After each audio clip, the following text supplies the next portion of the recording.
What's good? Let's get into TNA Impact from December the 11th, 2025. This was the Fallout episode from Final Resolution.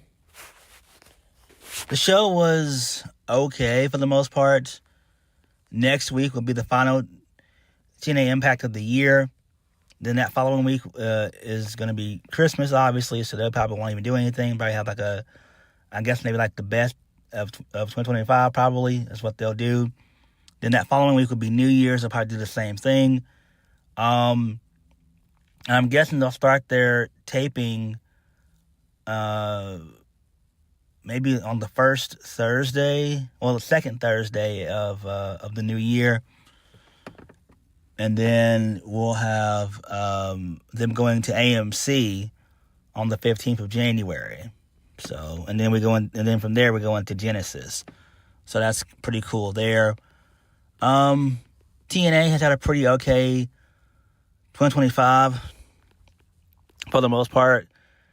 The NXT partnership has helped them out tremendously. It's really been their bread and butter for most of the calendar year.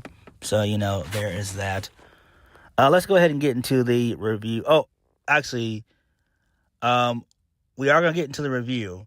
And then after the review, we're going to talk about Masha Slamovich being fired from TNA. So, Masha Slamovich is no longer with TNA, and we'll talk about that towards the end. All right, so we kicked the show off with Frankie Kazarian.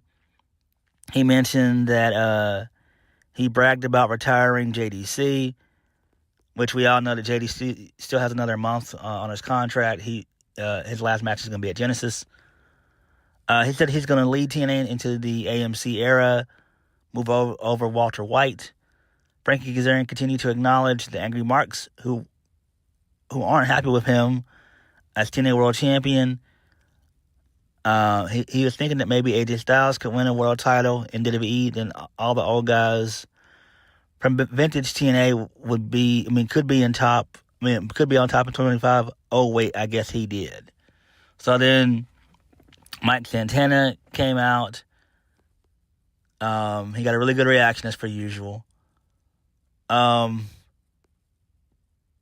So Mike Santana told Frankie Kazarian to shut up. He cut a promo in Spanish.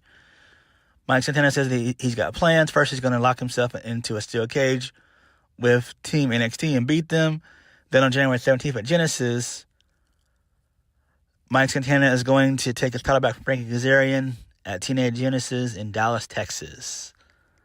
So that's great. So Santana is going to basically invoke his contractually obligated rematch clause, which is great.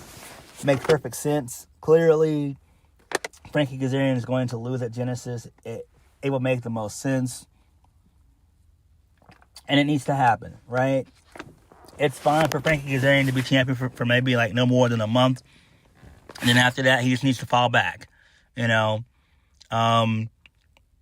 TNA doesn't know how long they're going to have Mike Santana, nor do they know how long they're going to have Leon Slater. And I do think going into 2026, I would imagine, I'm going to make a prediction, probably around the middle part of 2026, we'll probably see Mike Santana and Leon Slater both be in NXT. Guaranteed.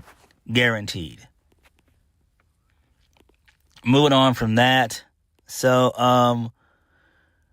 Lexis King and the rest of the NXT B team guys, they cut a promo on Team TNA. So, Stacks had a special message for his father-in-law, Santino Marella. He called him a good director of TNA, but a horrible father, which was hilarious. That was great. Moving on from that, this leads us into the first match of the night. Lexis King defeats Matt Cardona. So Team NXT gets the advantage. Who gives a damn about the steel cage match? Don't really care about this match at all. Who cares? And then post match, Stacks and Lexis King beat the shit out of Matt Cardona. So that was pretty cool. Then Steve Maclin ran down to make the save. All right, that's fine there. Moving on from that, this leads us into a backstage segment involving Xia Li and Xia Brookside. They put each other over, and then Tessa Blanchard's crew, they show up. They come to talk trash. And apparently, Tessa Blanchard wants a shot at Xia Li's TNA Knockouts world title. That's cool there. That'll probably happen at Genesis versus happening on the premiere episode of AMC. I think that would be better just to have it at the pay-per-view versus trying to do it on television. That's just me. So it is what it is. Because you want Genesis to really be... You want Genesis to be a statement pay-per-view to set your calendar year off right for 2026. TNA has to make changes in 2026. They must make some serious moves in 2026. No questions asked. Moving on. The Elegance brand, Heather and M by Elegance, they defeated Harley Hudson and Mila Grace. They've been Mila Grace and Harley Hudson. They've been gone for a little bit. They're now sparingly being used on TNA Impact. I'm guessing they're doing stuff on Explosion too, but I don't know. But we've not seen much of them as much. I remember when they brought them in, that was around, I want to say the summer of this year, spring or summer of this year. So that's fine there. Good shit there. But I don't know, man. Like, what are you going to do with Harley and Mila?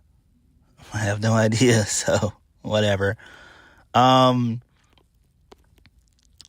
Basically, M got the win with the help of the personal concierge, George Iceman, who's great, by the way. So that's cool there. Good stuff. Moving on. So we get the TNA injury report. Cardona, he's out with an arm injury. He's not clear for the steel cage match. Mustafa Ali, he's still scratched up from being dragged out of the arena behind a horse at Final Resolution, which is still hilarious. If you have not watched that, go back and watch that. Go back. It should be on TNA's YouTube channel. Go back and watch that shit. That shit was fucking awesome. That was awesome. And then Santino Marella, he's cleared from having suffered a jaw contusion from being knocked out by Stacks. Okay, that's fine. Moving on, Rich Swann had a backstage interview with Gia Miller. He confirmed that he was the one who hit AJ Francis with the title, and he's now done with First Class. He talked about him being a former world champion, former X Division champion, and all that. And then AJ Francis attacked Rich Swann from behind, and then that was it. I'm guessing they'll do a mini feud between the two of them. It doesn't really matter. Casey Navarro is still on the shelf too, so I'm guessing at some point he'll get his revenge on AJ Francis.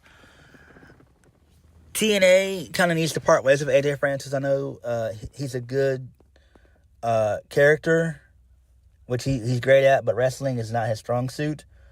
I think TNA needs to kind of wash their hands of AJ Francis and move on from him, and probably send him to MLW or whatever, right? That's just me, though. Moving on. Cedric Alexander wins the TNA X Division Championship number 1 contender 6-way. It was, he defeated Ryan Nemeth, Jake Something, Brandon Does Everything, Desmond Xavier, a.k.a. Wes Lee, and Jason Hotch and Jake Something. So, match was fun. Good stuff from all 6 guys. Cedric Alexander getting the win is great. And so he'll be taking on Leon Slater in a rematch at TNA Impact on the AMC. It's going to take place on that show on television, which is great. That makes sense. But like I said, the match was fun, though. The match was definitely fun. Cedric Alexander winning was the right decision, definitely. Moving on from that, the System, they were backstage. JDC told Eddie Edwards that he was going to bring it at Genesis. And his retirement match, who gives a damn about that shit? Moving on, I don't care. Then we get a backstage segment involving Frankie Kazarian. He confronted Santino Marella and wanted a different challenger instead of Mike Santana. So Frankie Kazarian made a battle royal. No, my bad. So Santino Marella made a battle royal. The winner of that will face Frankie Kazarian for the championship in 3 weeks.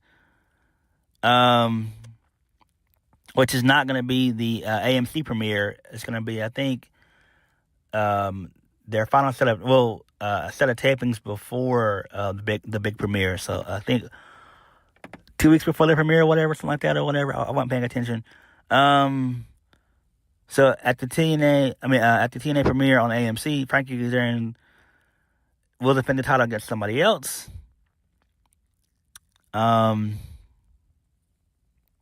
So moving on from that, team NXT, they came, they showed up, and they demanded that the steel cage match next week be a 5-on-4 with Matt Cardona out. So then Stacks said some disrespectful shit to Santino Marella, and Ariana smacked the shit out of Stacks, which was great. So I'm loving what they're doing with this storyline here with Stacks and Ariana and Santino Marella. It's good stuff here. I'm interested in seeing where this all goes. So we'll have to wait and see how things play out. But I do like this. Like, this is a real storyline, basically, It's something real being played out on television, which is great. So hopefully, this will all work out. Moving on. The System, they defeat Sinner and Saint. Who cares? I don't care about this shit. They're still looking for a member to replace JDC. Who cares? Moving on from that, the Hardys, they were there. They were in El Paso, Texas. Matt Hardy talked about how happy he was to be in El Paso, the home of Eddie Guerrero. The Hardys talked about the big steel cage match for next week. Jeff Hardy wants Santino Marella to replace Matt Cardona with someone who loves TNA as much as the Hardys do. Matt promised the biggest year for TNA ever. And that was it, because they were interrupted by the Righteous, Vincent and Dutch. So the crowd, they booed Vincent when he got a mic. Vincent tried to reassure the Hardys that the Righteous weren't there to hurt the Hardys. They revered the Hardys like gods among mortals. Dutch affirms that it was really an honor to be in the ring with the Hardys. So Dutch put up with the fans of the Hardys, who called Matt Hardy called Die Hardys. And Vincent also wished them luck in their steel cage match. So, that's fine, I guess. Whatever. I don't care about this. The Hardys, they do need opponents. You could do the Hardys versus Vincent and Dutch either at the AMC pay-per-view, the AMC premiere, or you could wait and do it 48 hours later on Genesis. Either or, I'm fine with. They'll probably end up doing it on pay-per-view, which makes the most sense. There's no point trying to... You don't want to spice up the AMC premiere too much. You don't want to give away too many championship matches, because what are you going to do 2 days later for Genesis? So we'll have to see how that shit plays out. Moving on from that. So Santino Marella, he came out along with his liaison, Ariana Grace. So Santino Marella announced that he was going to be the one replacing Matt Cardona for Team TNA. So there's that. And then Ariana Grace was kind of shocked about everything. So who knows? Maybe she ends up turning heel and siding with Stacks and them next week to cost her father their match. Because clearly that's where they're going with this. Clearly it's going to be Santino Marella and Stacks, either at the AMC premiere or Genesis. That's kind of where they're going with this. Main event of the evening, Dani Luna defeated Indi Hartwell in a nonchalant dog collar match. It was lame. This thing was not good. It's because of Indi Hartwell. Indi Hartwell sucks. She just really is not good. So basically, there was a ref bump in this match. Dani Luna hit the the Luna landing, the ref was out, and then she got the ref to come to, and then she crawled over, and then the ref counted the pin. So that was that. Whatever. It's not really that important. It is what it is. Dani Luna winning was the right decision. You got two good heels for Xia Li to deal with. Tessa Blanchard and the other being Dani Luna. I would suggest that by Genesis, TNA takes the TNA Knockouts World title off of Xia Li or Ying Li and puts it on Dani Luna. Dani Luna needs to be champion in 2026. Dani Luna is fucking amazing. I like her. I really do. This was an okay episode of TNA. Clearly, next week's episode should be better, as it is going to be the final TNA Impact of the year, basically. So they should kind of go all out. So, there is that. But what did you guys think of TNA? It was an okay show for the most part. What did you guys think? Like, comment, subscribe. Peace.